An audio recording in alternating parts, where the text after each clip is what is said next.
Previously on the American Justice Podcast. I thought my truck was stolen. I understand y'all have that now. Yes. But I freaked out there. I was already calling other people because there are certain people that we're already talking. I mean, my family's going to talk. My family's very close. Right. And I will tell you that with us not knowing that y'all are taking things and doing this, it makes us go, where are these things at? And I understand that.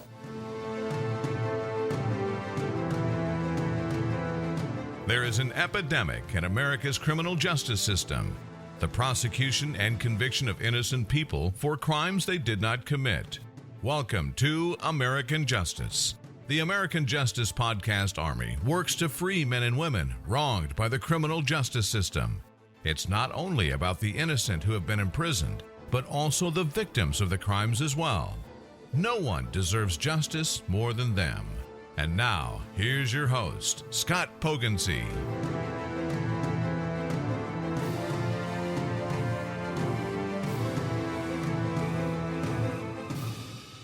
Hello, American Justice Army.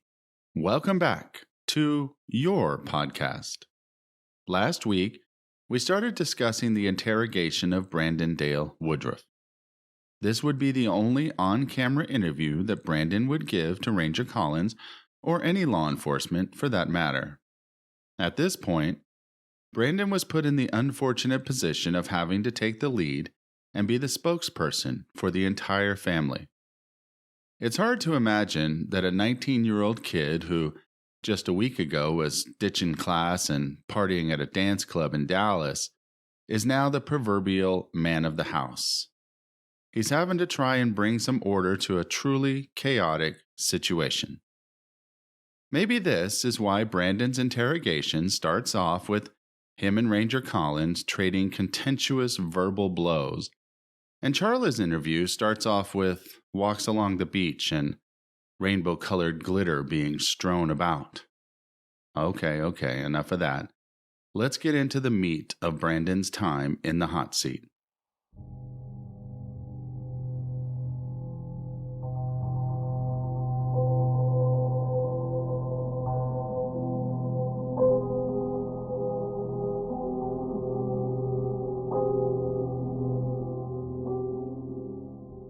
From the very beginning, Brandon's main concern is that he has a sister and a family to take care of. Please keep in mind that this interview takes place before Charla's second interview, where she rolls over on Brandon and starts pointing fingers in his direction for the murders of Dennis and Norma. I know, that's coming soon, don't worry.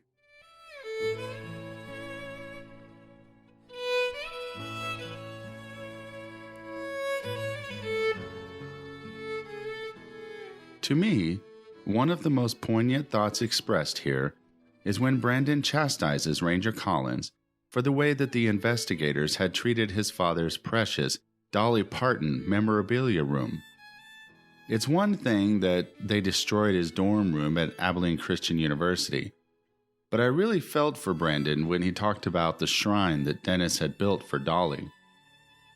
As we discussed in earlier episodes, Dennis worshipped the ground that Dolly walked on, and from some of the stories I've heard, he was actually a pretty big deal in the community of Dolly Parton trading and selling memorabilia. Ranger Collins and Investigator Jones expressed their apologies, but state that neither of them were present at either of the search locations. They are quick to blame other investigators who aren't present. They go into defense mode, saying that investigators are working their family's case 20 hours a day. If I recall correctly, most everyone, especially in a professional field such as this, already carried a cell phone in the year 2005. With so many investigators working 20 hours a day, you'd think that at least one of them would have returned a phone call. Ranger Collins goes on to explain that this case is not something that they are taking lightly, and that the investigation doesn't just shut down at 5 o'clock.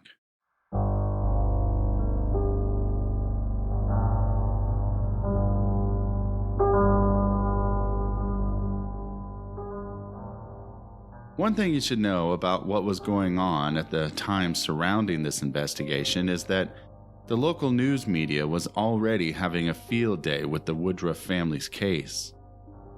Brandon's phone had been blowing up with inquiries, and he had little to tell them. In that once sleepy town of Royce City, people were already coming to their own conclusions. Most of them were to the extreme. Everyone hates when a violent crime occurs in their community, but the gossip and insinuation which follows can't seem to be avoided.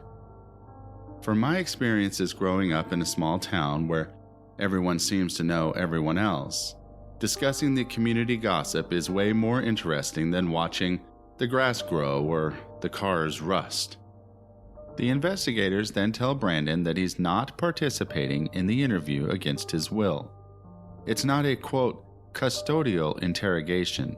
It's just some questions to help shed some light on the ongoing case to apprehend the perpetrator of his parents' demise. Even though we're not there yet, the fact that Ranger Collins mentioned to Brandon that this was not a custodial interrogation would be one reason that Brandon's eventual appeal would be denied. Sure, there's other reasons, but this was a big one. You see, without getting into this in detail, Brandon's appellate attorneys argued that Brandon was not free to leave and was being interrogated as a suspect instead of interviewed as a witness. Now, without breaking out my non-existent law books, it would seem to me that since Ranger Collins just told him this was not a custodial interrogation, it would be open and shut. Case over. However, what you'll hear in a few moments would give teeth to the attorney's argument. A quick Google search for those of you that, like me, are not attorneys, shows the definition of a custodial interrogation to be the questioning of a detained person by police in connection with a criminal investigation. A person is not only detained when under arrest, but also whenever not free to leave. Now, it's that last part which would come into play. Even though Ranger Collins never said Brandon was under arrest, there were two men with guns sitting there blocking the door and asking him argumentative questions. Not to mention, his attorneys just told Brandon to sit there and answer the questions and not argue with the investigators. While this started out as a friendly interview, it quickly turned contemptuous and argumentative, especially when Ranger Collins started to ask Brandon how he could be in two places at once. But this is a rhetorical question that no one can answer truthfully, other than, quote, I wasn't. We will get into the different appeals much later on in the end of the season. It's pretty interesting stuff for a Perry Mason wannabe like myself.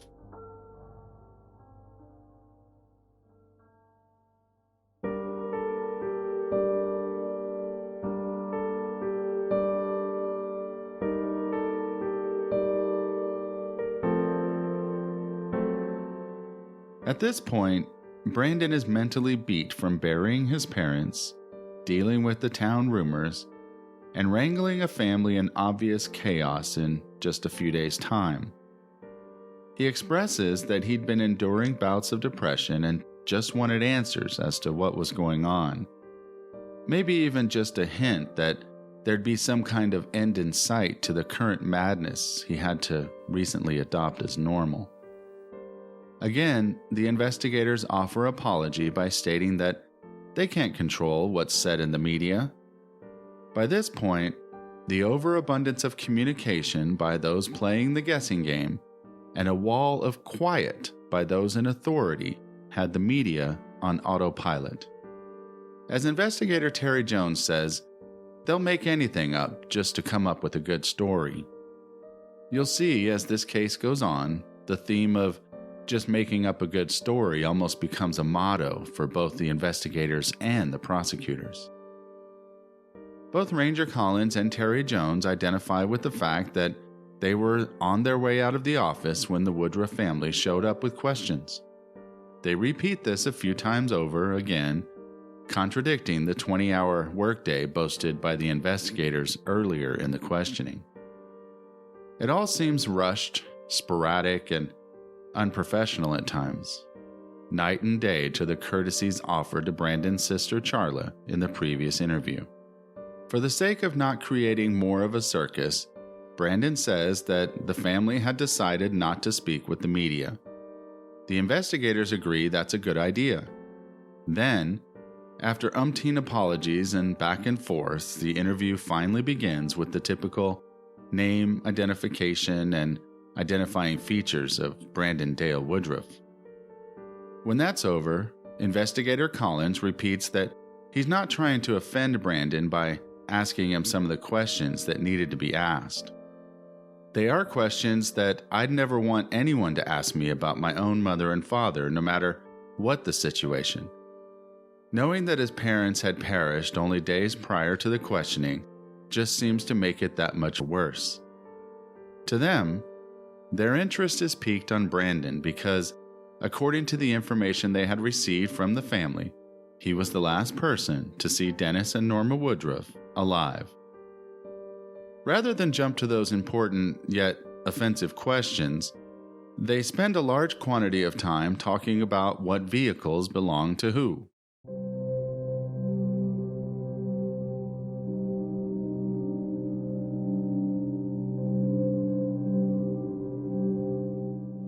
This interview almost seems scatterbrained at times. It just feels rushed. Brandon goes on to explain his whereabouts in typical college teenager style. He'd had dinner with his parents, pizza to be exact, but he had friends calling him and asking him to hurry up so they could get on with their weekend away from college. A friend from Abilene had accompanied him for the weekend to experience the big city, and Brandon was having difficulty in pleasing everyone all at once. Somewhere in between all of that, there were still animals that needed to be cared for and other things that needed to be taken care of at the Heath house. You see, while Dennis and Norma were in the process of moving from Heath to Royce City, they left their animals at the Heath house because the mobile home with land in Royce City did not have a fence built yet. So Dennis and Norma were to swing by the Heath house twice a day to feed, water, and let the dogs out. There was also Brandon's bird that needed attention on a daily basis. It was a greater sulfur-crested cockatoo. This kind of bird, and apparently all large parrots, yes, a cockatoo is a parrot, don't worry, I didn't know that either, would need attention regularly, or they start having behavior problems. One of those can be that they pluck out their own feathers. Trust me, when I first heard of this, I did a lot of research. I couldn't understand why a bird would be so needy. I thought maybe Brandon was just making it up to cover his own why he had to spend so much time at the Heath house. But then I did the research, and here's the very first paragraph of the very first website I found titled 8 Top Large Parrots to Own. Quote, "Large parrots are well established as popular pets. While they're fun to have around the home, there are some key points to know before taking one on. These birds are intelligent and get bored easily if not offered enough mental stimulation. Moreover, inadequate social interaction can lead to behavioral problems and even illnesses. But for people who care for them properly, large parrots can offer unmatched companionship and a unique pet experience." End quote. And number 5 on the list? You guessed it, the greater sulfur-crested cockatoo. Anyway, this is one of the reasons that Brandon had to spend so much time there when he was stopping by the Heath house on the way back to Dallas the night of the murders. But that's coming very soon. Actually, it's coming right now.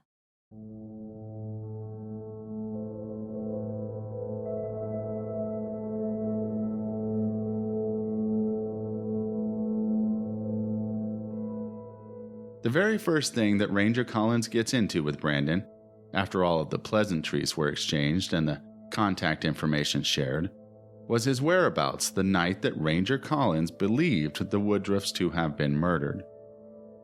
Before we get into the actual text of the interview, I want to take just a second to show the contrast between this interrogation and the other 3 of Kathy, Linda, and Charla. Kathy and Linda were never asked where they were the night of the murders. They were the loving, grieving sisters of the victims and never even considered as suspects. If I were Ranger Collins, and thank God I'm not, I would want to know where everyone was that night. This is your very first interview with these people. You don't know what motivation they might have yet to kill their brother or sister. What if they had some kind of built-up aggression and resentment against their brother or sister? What if they had a psychiatric background? What if they were diagnosed with bipolar or, took some medication for having so many different psychoses? What if they fainted when... Oh, never mind. You see what I'm saying. But the point of the matter is, why are you not getting alibis for all of the people you're talking to? In fact, as we discussed in the last episode, Ranger Collins and Charla didn't even talk about where she was that night until over an hour into the interview. And even then, it was just to establish what time she made that first phone call that her mother didn't answer. Now, let's contrast that to Brandon. The very first thing Ranger Collins asks him is, "Where were you that night, October 16th, 2005? Aye, Ranger Collins. From the very beginning, he zeroed in on his target and never let go.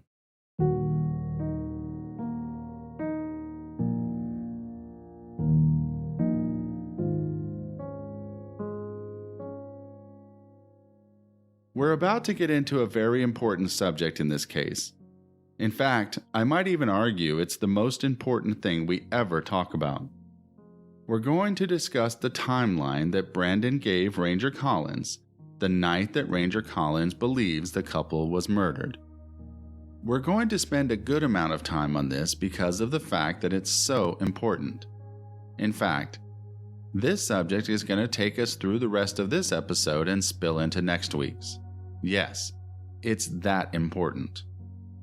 The conversation you're about to witness is the one and only reason that Ranger Collins had to arrest Brandon. He felt like Brandon was lying to him. But in order to determine that, Ranger Collins had to pin this 19-year-old college freshman down to an exact timeline. And that would not be easy, given Brandon's admitted lack of time management. So, strap on your big boy pants, and let's discuss.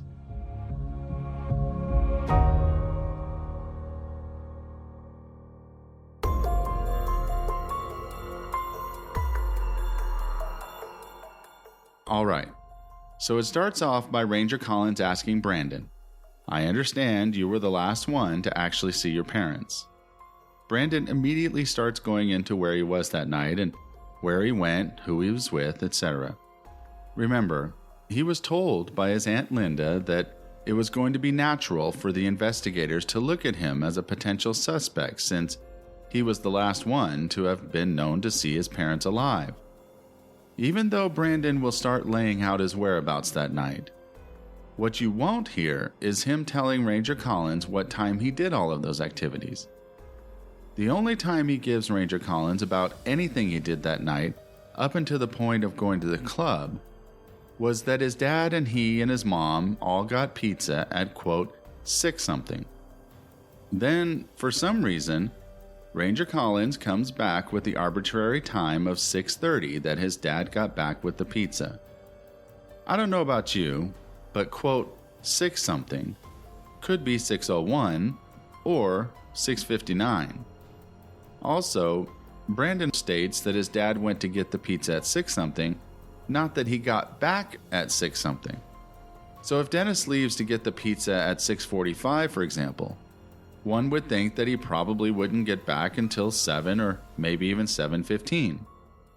But Ranger Collins can't let things like details stand in the way of pinning Brandon down to an exact time. This would not be the last time that Ranger Collins would arbitrarily make up a time and try to lock Brandon down in it. Now, While you're listening to this, I want you to pay special attention to two things.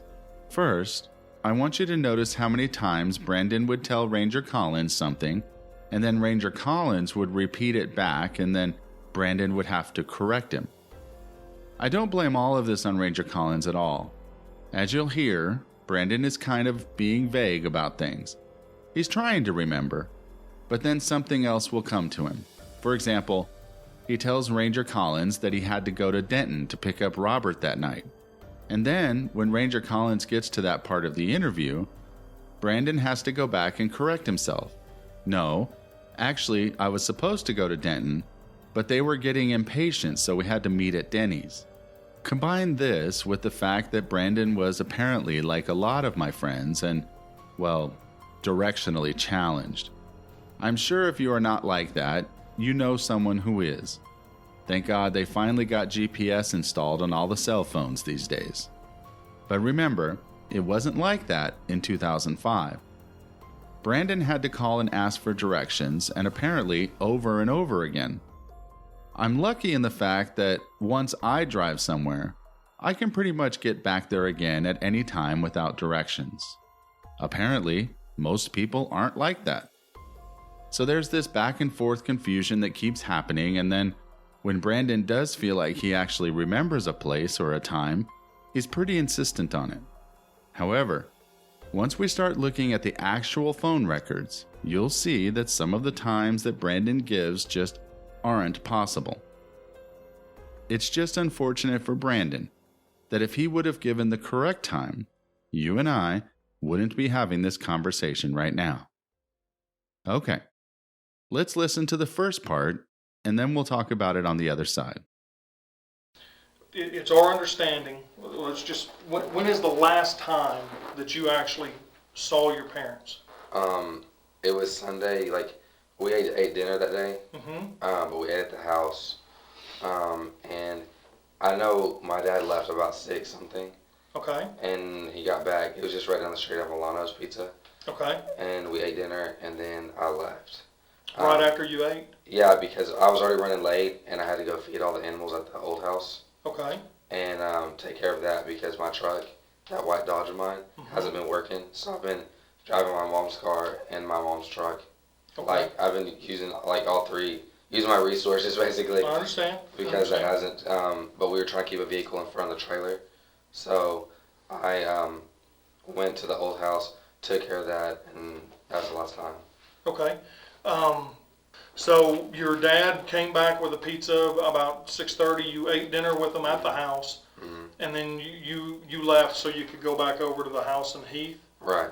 And you said you were running late. Well, because I had brought a friend from ACU with me, and he was staying with his girlfriend in Denton, and I'm not really familiar with the Denton area.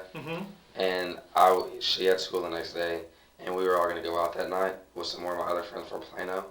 So I had to go to pick him up in Denton and then go be back at Plano by a certain time so we could go out that night in Dallas. This is on Sunday. Yeah. Right. So he kept calling me while I was trying to eat and you know what I'm saying? Sure. Because I was going to, and then my girlfriend was going to meet us for dinner, but she couldn't because she had to go do something else. So okay. I just hurried up, ate, and then we said our goodbyes and that was it. With your parents, not with your girlfriend. You're right. Okay. So yeah, that's. Okay. So you left your folks' house and you said you had to go feed animals and stuff like that? I've got a parrot over there, and then my mom and dad's got 2 dogs. Okay. Over there. And so you were feeding the dogs for them and feeding your parrot. So you went over there and did that, and then went and picked up your friend in Denton, and then y'all went to Plano to another house, and we met up with some friends at another house in Plano. Okay. And stayed there for about an hour, and then we left. From Plano. Okay. To Dallas, and then we left from Dallas to ACU. Okay. Well, or from Plano. You just went through Dallas to... Well, see, we went to Plano, and we were at that house for an hour. And then we went to Dallas. Oh, you went to the clubs in Dallas, or whatever you were going to do. Yeah, and then we left from there to go back to ACU. Okay. And this is something that we did with your sister, and of course, I'm going to ask that you'll do it, but is to give us buccal swabs, DNA samples, because if we find DNA at the scene, and we don't know whose it is, it's not your parents, then since you've been in the house, that will help us say, well, Right, we no, know where that's that fine. DNA That's came fine. from. Yeah, naturally yours is gonna be the scene, so, but we're Right. trying to eliminate somebody that's not supposed to be in there. Yeah, no, that's fine. That's totally fine. Okay. All right, and then at 7, you left the parents' house over in Roy City, and you go over to Heath, feed the animals and parrot and all that. Right. How long does that take? I mean, how long does it take to get from Roy City To get to Roy City, to Heath? to Heath, maybe 20, 25 minutes. Okay, 30 at the most.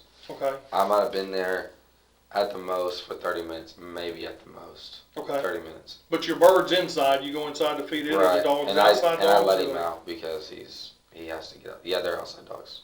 Oh, you let the bird out? Right. Well, you have to. But I mean, just to the cage, or like out of the house or something? No, like out of the cage. Okay. Like, I'm thinking you take him outside and he takes off, you're not gonna be able to find, No. you know, okay. All right, so you feed the dogs and the birds, you were there for like 30 minutes, so you think probably by 8 o'clock then you're headed towards Denton? yeah. I'll explain why after the clip, but just remember that point you just heard about Ranger Collins pinning Brandon down to 8 p.m. that he leaves the Heath house. You can almost hear it in his voice. He's elated. His number one suspect just told him that he left the Heath house at 8 p.m., but Ranger Collins has this pesky neighbor, Randall Lunds, in his back pocket, saying that Brandon was at the Heath house between 10 and 11 p.m. I believe 100% it was right then and there that Ranger Collins made up his mind that he was going to arrest Brandon. Okay, back to the conversation. Okay, Because I know it, my friends, like, he was like, come on, like, I should have already been there by then. sure, But I had to feed these animals, so, okay, because my dad would have, but he was still waiting on the barn guy. okay. So, Okay, so, all right, so, say 8 p.m., leave Heath, and then go to Denton. And who is the guy in Denton? Who is your Robert. friend? Robert? yeah, Martinez. Now, is he a school friend? Yes, sir, he attends school with me. He rode down with me, too. Okay, I see you. Do you know a telephone number for him or I whatever? can get you one.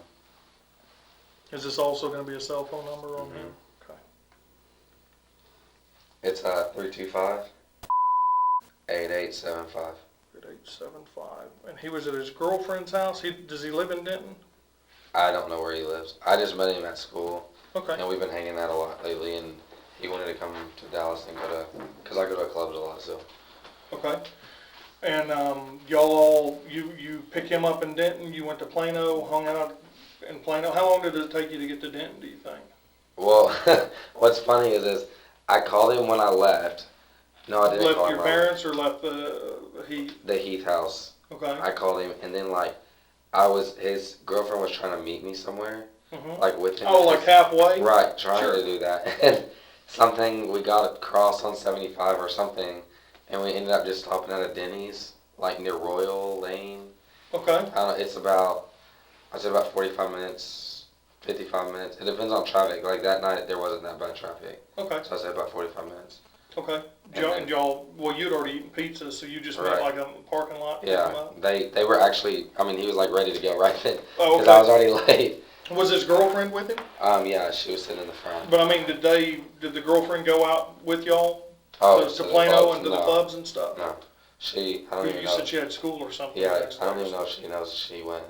Oh, okay, okay. Well, as far as she knows, It's y'all one were of those headed back to deals. ACU straight from the Yeah. Denny's, huh? Yeah. Okay, all right, I understand. And then y'all go to Plano and meet up with your buddies. You say you stay about For about an hour there? Yeah, Okay. at least. Because we normally don't go to a club until like 11-ish, 11:30-ish. Okay, I think we left that night like 11:15 because like at 12 they have like this big dance off. So we wanted to make that. are you a dancer? I mean, Yeah. can you? Yeah. Okay, Like, that's why we always go. okay, So all right. What's the name of this club? it's S4. Okay, but did you like drink in Dallas or anything? I mean, you're not gonna get into a bind, you know, Oh, did we drink drinking in and Dallas? driving or whatever. And Oh, look, I don't care, No, like but we drank in Plano. oh, okay. But you didn't drink at the clubs or anything No, like that? Okay. no. Okay, so y'all went ahead then and made it on back then? Right. Yes, Sunday sir. night? Was it like Monday morning now by now, isn't Right. it? I guess after midnight? Right. You had the dance off and all that? Yeah. What time do you leave Dallas? I'm trying to give you like the best answer I can. No, that's fine. That's all right. What time would the club normally close on? 4. And did you close it down or did you leave early? Oh no, we never stay that long. No? Okay. I would say we left at, I would say like 1:30 or 2.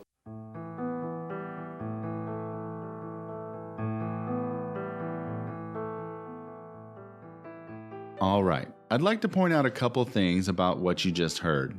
First, if you notice, Ranger Collins' tone with Brandon is very friendly at this point. He even joked with him about how he thought Brandon meant that he let the bird out of the house and wondered how he was going to get the bird back. So to Ranger Collins' credit, he's doing his job well. He's keeping Brandon at ease, not letting on yet that he's zeroing in on Brandon and trying to get him to commit to a timeline that doesn't match with his predetermined conclusion. If you notice, Ranger Collins keeps coming back to, okay, so you were here at this time, and then you went and did this at this time. All the while, Brandon isn't really sure what time. He's a 19-year-old kid that doesn't own a watch, and by all accounts from other people I've talked to, doesn't even seem to know how one works. Let's recap what Brandon just told Ranger Collins. We'll leave out the times for now since those seem to be in question. But Brandon said that he had pizza with his parents. He left there and went over to the Heath house and let out the dogs and his bird. He then went to meet his friend Robert at Denny's. They went to his friend's house in Plano to get ready for the club. They went to the club, then Brandon said he went from there back to ACU. So there we have it. Brandon's account of what he did that night. Next, we'll have to look at the times that he said he went to each one of those places. After we talk about what he said, then we'll talk about the forensics. See? I said this was going to get complicated. First, let's discuss the timeline that Ranger Collins pinned Brandon down to. He had Brandon leaving the Royce City house about 7 p.m. and heading to the Heath house. They both agreed that the drive time between the two was about 25 to 30 minutes. So that puts Brandon at the Heath house around 7:30 p.m. Brandon said he would have taken no more than 30 minutes there. So that means that he would be headed towards Denny's around 8 p.m. Brandon said they met at Denny's, but he didn't know what time. After Ranger Collins provided the 8 p.m. time, Brandon said that it would take about 45 minutes to get to Denny's. So that puts him there about 8:45 p.m. Then he says he had to head over to Alex Ruley's house in Plano to get ready for the club. Brandon then said they left Alex's house around 11 to 11:15 to head down to S4, the club in Dallas. The next time he gives Ranger Collins is that he leaves to the club around 1:30 or 2 to head back to college.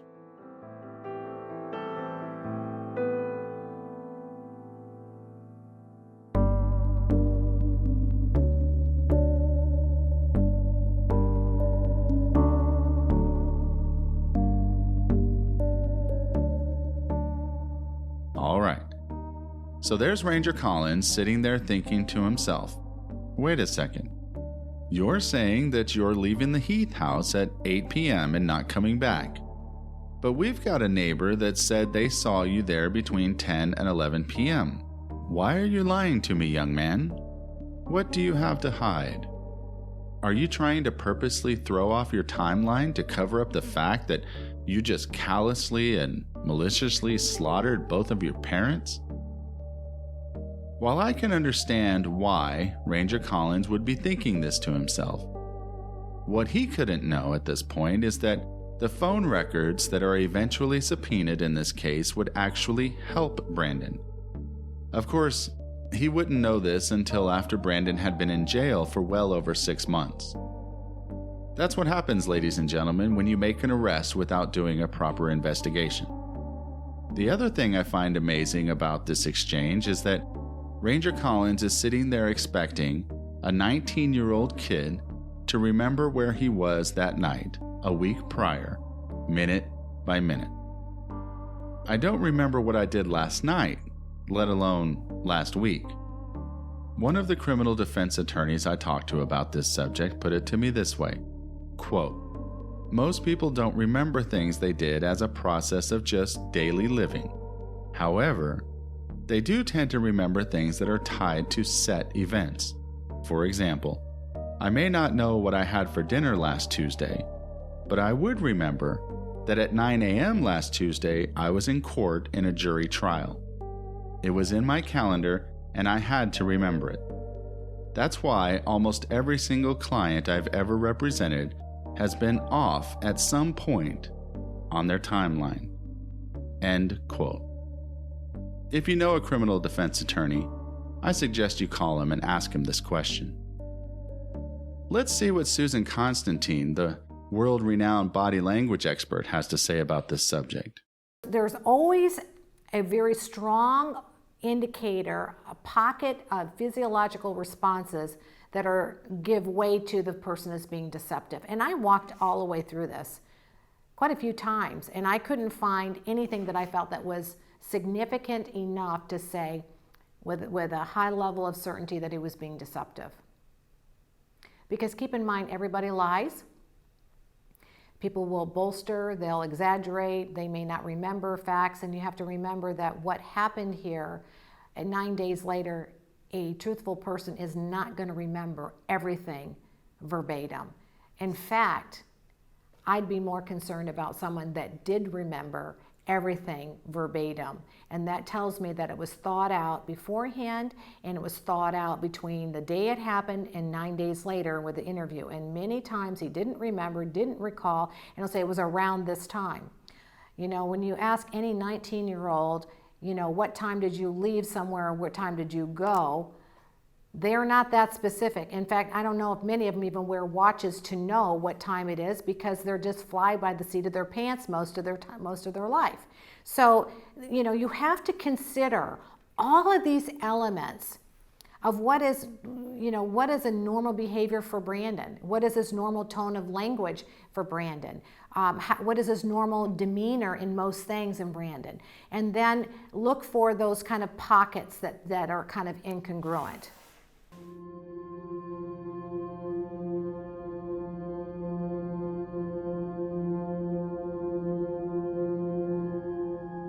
Look, there's no denying in this case that Brandon's time at the Heath house was way off. It would later be proven by the phone records that Brandon actually was at the Heath house between 10 and 11 p.m. as Randall Lunds had claimed. I'm sure we've all been doing something and thought to ourselves, wow, has it really been an hour? Or has it really been a couple of hours? I can tell you that I often think to myself things like this at work. If it's slow, 2 hours may go by and I think to myself, holy crap, it's only been 2 hours? Feels like 6. Or if it's really busy, half my shift will go by and I'll think to myself, well, it's only been an hour, right? It's just a human trait. But now, try and think about it from a week prior. Okay, I'm sure you get the point. But right now you're probably thinking to yourself, but Scott, I'm sure that Ranger Collins went and checked with the phone records and Brandon's alibi to see what the real times were, right? Wrong. Wow, you guys are really bad at this. But that's okay, I'll forgive you. It's what any normal person would think. At this point, I think it's time that Brandon himself explained to you what he said to Ranger Collins and why he said it. Here you go. When I met with Ranger Collins, it all started out, you know, nobody in the family knew what was going on. We didn't even know how my mom and dad had died. We basically drove down from Arkansas and we were going to meet with the investigators of Hunt County. At the time, my aunt was giving me Valium, and I was pretty much a wreck, and she was telling me, just take these pills, and so I would take Valium, and it would kind of calm me down. And so we're sitting in a room, and when I met with them, we met in I think it was the Hunt County building or something, and they had told us at first that they didn't know what had happened. They told us that they had to go to the autopsies, that they had to figure out what was going on. There was a lot of prescription bottles in the house. There was a lot of things that they just had not determined yet. So he started touching on the subject of where I was on that weekend, and especially on that Sunday night. I believe they didn't go into the house until Tuesday, if I can remember correctly. But he was really trying to zone in on Sunday. And my aunt had told me, she said, Brandon, you are the last person that we know of that have seen your parents. So we really need to know what was going on at the house. And I kept trying to tell them it was just normal. Everything was normal. Nothing seemed to be out of place. And so Ranger Collins basically, he came to me with a timeline, and he said, well, so what did you do that night? And I remember eating pizza with my dad and mom. I remember going to the horse barn. I remember going to the Heath house. My biggest regret is really trying to come down to a time, because I should have just said, look, I don't know. That's what I should have said. I said, I don't know, could you help me? Or could you look at maybe my phone records? Or could you look at maybe the toll records?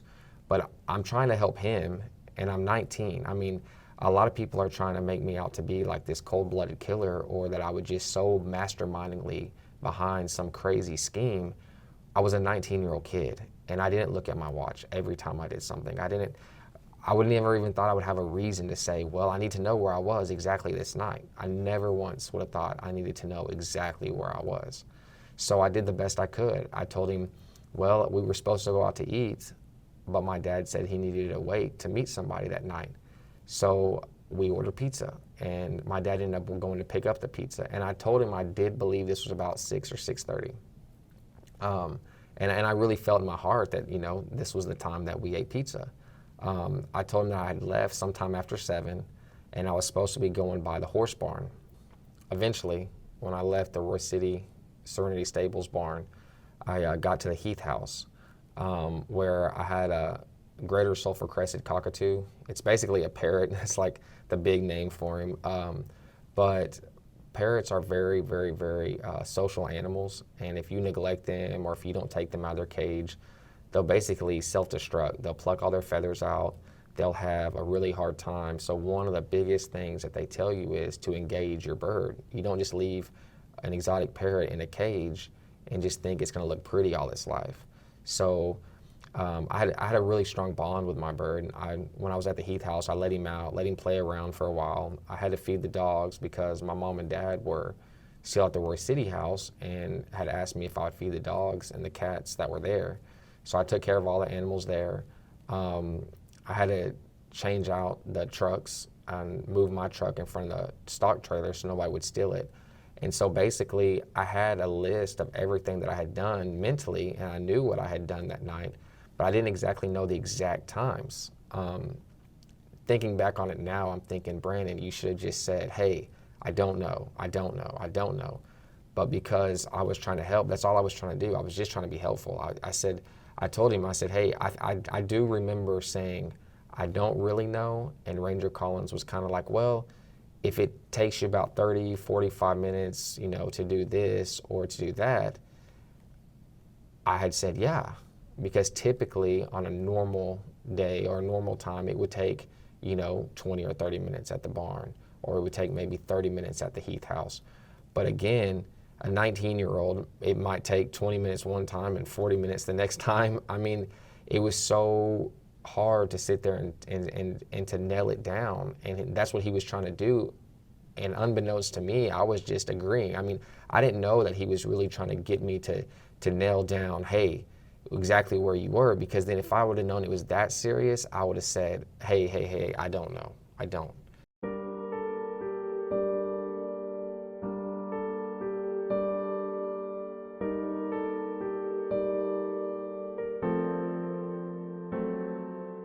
Okay, so Brandon says he didn't know how serious it was.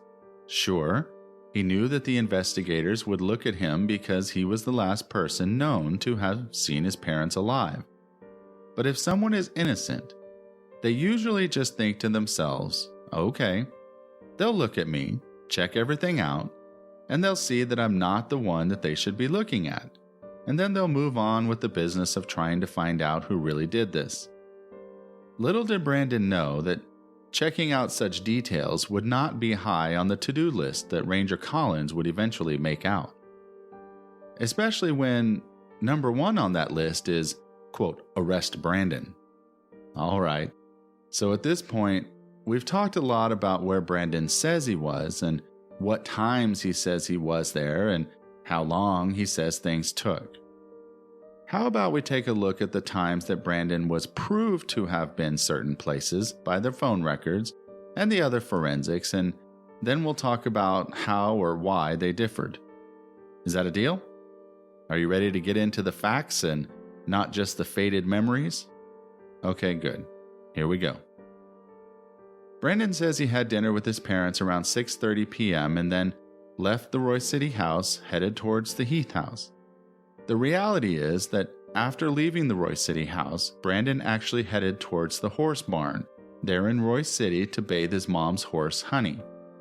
Apparently, Honey had a skin irritation disease that required a special shampoo to bathe her. Brandon called the manager of Serenity Stables, Ms. Tammy Keel, as soon as he left the Royce City house, just to let her know that he was on the way over to the horse barn. Ms. Keel informed Brandon that she had already let the horses out to pasture and he wouldn't be able to do anything to them that night. Brandon said okay and that he would bring the special shampoo by the horse barn so his mom could bathe Honey later that week.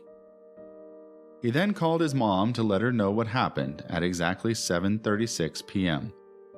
There's an entry on the home phone showing Brandon's call at 7:36 p.m. Also, Ms. Keel testified at trial to all of the information I just shared with you about the horse and Brandon's conversation with her. The problem is that Brandon forgot that he went to the horse barn that night, or at least forgot to tell Ranger Collins about it. I don't know about you, but if I'm being questioned about the series of events I did a week ago, I'm probably not going to remember every single detail. Hell, I don't even remember what I had for lunch today. Wait, yes I do. It was pizza. Yep, pizza. No wait, it was Chinese. Oh, never mind. You get the point.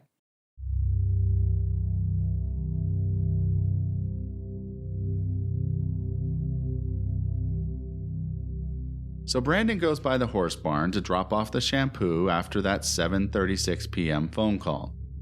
Most likely it took him somewhere around 10 minutes to get there and drop it off. I only say that because that's how long it would take me. You have to remember that Brandon was a horse guy, an animal lover. And from what I've heard from many people, that anytime he was around animals, he just lost track of time. So who knows how long it actually took him and how long he actually spent there. Even he says he doesn't really remember. So that puts him about 7:45 leaving the horse barn. The drive time is about 20 minutes from the barn to the Heath house. Now, we're looking at approximately 8 p.m. So Brandon is probably arriving at the Heath house right around the time that Ranger Collins has him leaving the Heath house. Are you starting to see the problem? It's about time that I should let you hear from Brandon something that has never been revealed before to the general public. As you heard from Brandon earlier, his aunt told him that the police would be looking at him as a suspect, and he should probably know where he was that night. So the one thing that he really wasn't sure about was what time he met up with Robert at Denny's. He was fairly sure about the 6:30 pizza and almost certain about the time they went to the club. I mean, after all, he had to make that dance-off by midnight. So in order to get the time they met, he checked with the one person that would know more than anyone, and that was Robert himself. I'll let Brandon explain it to you from when I interviewed him for Texas Justice. Oops, there's that reminder again. I think that's number 3. Anyway, here you go. Everything I told that ranger, I was honest about. I was just off on my times. And that doesn't make me a cold-blooded killer. It doesn't mean that I'm being just so mastermindingly lying, or I know what I did that night. I just was off on the times. And eventually all my friends were off on the times. I had called Robert and I said, Robert, about what time did I pick you up? Because I really didn't know. I had actually asked him this before I went into that interview. My aunt had told me, you need to know where you were, you need to know your movements. And I had asked Robert, and he had said, well, I don't know. I said, well, was it about 9? Was it about 9:30? And he says, no, it was about 9. So in my mind, he's telling me, you know, hey, this is 9. I'm agreeing with it's 9, so we're both agreeing, so I'm thinking that it's right.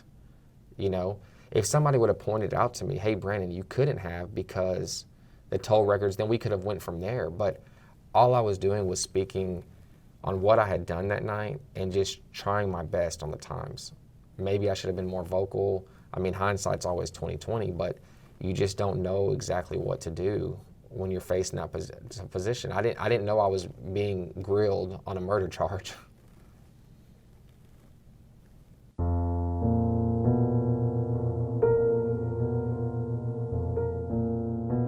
All right, so just to summarize before we wrap up this episode, Brandon sits down in the Ranger Collins hot seat, and from the get-go, it was pretty contentious. But eventually, things calm down and Brandon starts to give his whereabouts the night in question. We've talked about the times that Ranger Collins pinned him down to, and we've talked about the times that Brandon actually gave. We've also started looking into the forensics of the matter that will finally tell the real story. Next week, we're going to talk about the infamous phone records and how they either prove or disprove that Brandon is lying. That is, of course, given that we have a complete set of phone records, right? Here's a hint. We don't. This complete violation of Brandon's rights would be the number one thing that sent him to prison for life, and could, to this day, be the one thing that saves his life and releases him from rotting away in jail forever. You won't want to miss it. Here's a preview. And remember, stay aware, stay strong, and get involved. See you next week. Brandon, I mean, that's the first thing that he told you is, whatever you tell them, you need to tell them the truth. Right, no, right? That's the truth, and I don't know how you're saying that Well, there's huge inconsistencies in I mean, I'll tell you right now, I've got an eyewitness that saw you and Heath at 11 p.m. on Sunday night. Between 10 and 11 p.m. at the Heath residence, and you're putting yourself at a club in Dallas, or at Alex's home, leaving between 11 and 11:15, and Brandon, let me tell you, it's impossible. You can't be. That's our question. But you can't be two places. How can 3 of my friends say that I was with them? You know what? We haven't talked to your friends yet. But here's the thing, Brandon, okay? You threw out before over in Heath, man, I know all my neighbors and all my neighbors know me. And I'm telling you right now that a neighbor has contacted us and said on Sunday night, and I know it was Sunday night, and I know it was between 10 and 11 p.m. That's as far as I can get it narrowed down. I saw Brandon at the Heath address.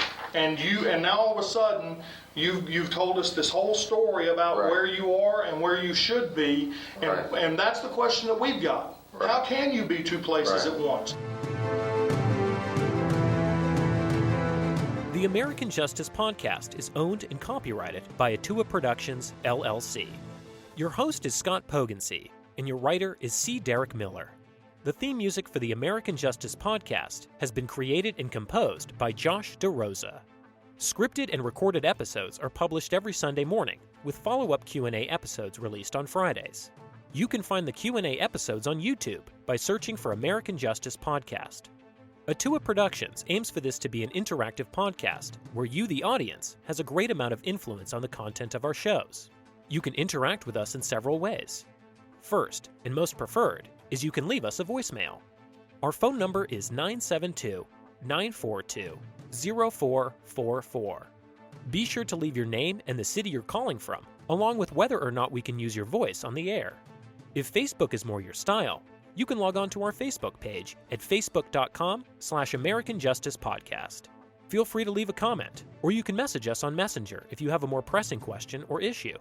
If you would like to blog about the show, then you can log on to AmericanJusticePodcast.com and tell us what you think there. You can find many of the documents discussed in this episode there as well.